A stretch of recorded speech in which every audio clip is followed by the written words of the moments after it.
அல்லாஹ்வுடைய ரசூல் ஸல்லல்லாஹு அலைஹி வஸல்லம் பிலால் அவர்களுக்கு கொடுத்த கண்ணியம், அப்துல்லாஹ் இப்னு ஸைத் রাদিয়াল্লাহு அன்ஹு இன்னும் சில சஹாபாக்களுடைய கனவில் அதான் பாங்கோசை சொல்லக்கூடிய கனவை அல்லாஹ் வெளிப்படுத்துகிறார். அல்லாஹ்வுடைய ரசூல் அழைத்த முதல் அழைப்பு பிலாலை அழையுங்கள், அவருடைய குரல் தான் மேன்மையானது. பிலாலே, அல்லாஹ்வுடைய மார்க்கத்துடைய முதல் அழைப்பை, ஹய்யா அலஸ் ஸலா என்ற தொழுகையின் முதல் அழைப்பை நீ கூறு பிலாலே என்று பிலால் அவர்களுக்கு அல்லாஹ்வுடைய ரசூல் ஸல்லல்லாஹு அலைஹி வஸல்லம் வாய்ப்பை அளித்தார்கள்.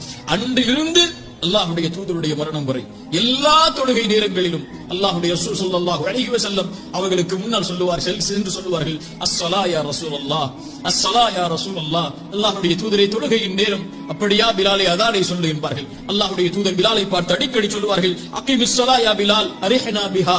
பிலாலே, தொழுகையை நிலைநாட்டு பிலாலே, தொழுகையை நிலைப்படுத்துவதற்கு இகாமத்தை சொல்லுவதற்கு தயாராக பிலாலே, அதை கொண்டு நம்முடைய உள்ளத்தை ஆசுவாசப்படுத்து, அதை கொண்டு நம்முடைய உள்ளத்திற்கு நிம்மதியை கொடு என்று அல்லாஹ்வுடைய ரசூல் ஸல்லல்லாஹு அலைஹி வஸல்லம் சொல்வார்கள். அஸ்ஸலா யா ரசூலல்லாஹ், அஸ்ஸலா யா ரசூலல்லாஹ். ஃபஜ்ரில், புஹரில், அஸரில், மக்ரிபில், இஷாவில் எல்லா நேரங்களிலும் அல்லாஹ்வுடைய தூதருடைய தன்னுடைய வாழ்வை கழிக்கிறார்கள்.